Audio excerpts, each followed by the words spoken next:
Oh, thank you. All right, folks, thank you so much for staying with us. We're so glad that you did. Before the break, we told you that Gerald Waller, he is a native son. Well, and I know that you probably knew that already. He is one of our own, a Kinston native, and he has gone to great heights in many areas, and certainly we're going to concentrate on, to a great extent right now, is the film industry. He could be, I think, very accurately described as a filmmaker, right? He's also a teacher, he's also a traveler, and we're just going to enjoy these few minutes with him. Gerald, good to have you back with us, sir. Always glad to be coming back. It's been a year ago now, September 4th of last year. A fast year, a busy year. I mean, I sometimes feel like I just need to slow down a little bit. I was talking last week.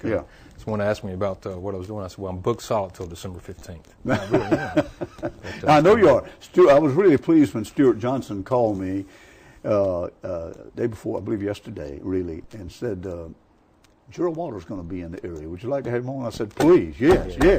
And so I was real glad to hear that. Stuart has worked so hard in the film industry. He has. And I think it's going to, really, if that door gets knocked on, he's going to be ready to respond with the people he's got around him to take care of what might happen. Last time when you were on with me, we had some film. We're not going to show any of that today, of course, but we were talking about the faces of India. That was an interesting trip you made there. It was, and I was able to continue the series this year by going to Honduras. Yes, I heard about July that. 5th. Right. And it was really, I tell you, each trip, when I did to China the year before India, and India now Honduras, each one of those trips by itself was a life-changing experience. Honduras, very different from going to China and India, with over 1 billion people. Honduras, 8 million people, so same population about as North Carolina. Yeah. But you're just struck by the poverty and just how blessed we are in the United States. And at our worst, we're so much better off than if we'd been born elsewhere in the world. What you said there just reminded me of what Bob Dole said, and he was on, as you know, just a few minutes ago. Former Senator Dole, and he said that in his career in the United States Senate, majority leader in other parts of the years he was there, he said he never had anybody come to him and say, Senator, can you help me get out of this country? Right. He said, but he had droves and droves and droves of people come to him over the years with tears in their eyes. Senator, can you help me get a relative of mine into this country? Can you help me bring somebody in here? He said, people are clamoring. He said, if I'd had anybody come to me and wanted to get out, he said, I'd have given them a one-way ticket. Yeah, and that's true. In Honduras, you have 10% of the population is working outside the country because they don't have the opportunities we have here in the United States. Now, you were 20 years with Screen Gems, give or take a few months, weeks. 20 years with Screen Gems, and you worked very closely with Frank Capra, didn't you?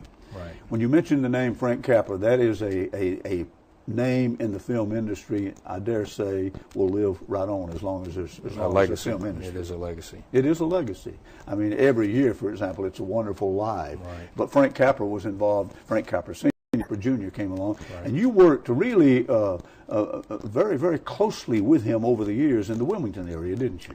We had a great time. I mean, Frank was, you really just didn't connect with who the history of it was because he was so personable. Yeah.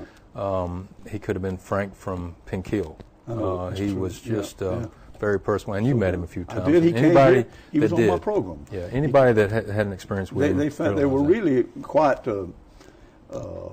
awed by him, really, but they didn't need to be because he didn't come across that way. You're right. He taught me so much about just being humble and being who you are. You didn't have to be something else to succeed or be a part of the business. You mentioned something off camera just a moment ago that I want you to share with our television audience now because it is a big thing here, and that is Spirit AeroSystems coming here.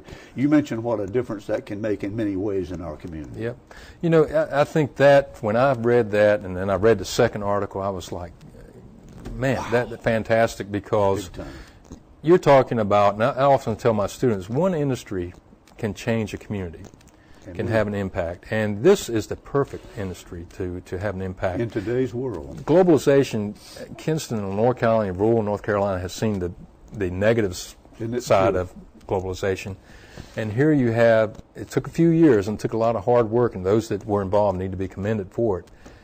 Now we have the opposite side of that. We're going to see the benefit of globalization because this is a global industry. You're going to be providing products for the marketplace throughout the world. And they chose Kinston for a reason because they believed in Kinston. the hard work got them here. Yeah, but it says they're volumes investing about our area. It does, and everyone again that was involved should be commended, and everyone that's going to be involved in the process need to be proud of what they're doing, because now young people will have an opportunity, instead of automatically thinking when they graduate that they're going to have to leave their community. They're going to be able to stay in their community, invest in their community. Like my children. And now you have generations, hopefully, that will be here again. So I think we'll have people coming here from other areas. That's right. They'll want to be here to move up. It's going to be, I think it's the best news I've heard. And you know, Gerald, it was interesting too, and you mentioned this off camera just a moment ago about how this is related to other things that happen. I mean, for example, it's been amusing, well, comforting really to me, to see how the rail system is suddenly being upgraded here. I mean, we talked about upgrading our rail system for years and years, but now in weeks or months, it's going to be done now. Right. And that transportation system, things like this, I mean, we have to, there's been a lot of things with the economy and what's happened in the past couple of years with the housing market. That a lot of people have, it's depressing, for some of the people, the number of foreclosures. Yes, right. And, when you hear about a bank going under, you think of bank being the solid cornerstone of your community. But there's really is light at the end of the tunnel here, and it's a bright light, and it's shining in areas that hadn't shown in a long time. Both candidates on the trail talking about, our energy dependence and needing to make change. Well, we're going to have to, but it's going to mean jobs. It's going to mean new technologies that we're going to put in place, and training and things we're going to do to remain competitive. Yes. When I looked at India and China and Honduras, what we have in the United States that they don't have is the ability to go about with the innovation and make it happen because of the free marketplace and the free society that we live in. Amen. And we're going to rise above the storm, and we're going to take hold with these new opportunities, and we're going to see just dramatic changes in the next 20 years. I've been talking about it I've been talking about it forever, but it's really, I'm starting to see it come closer and closer. Yes. Our time, truly.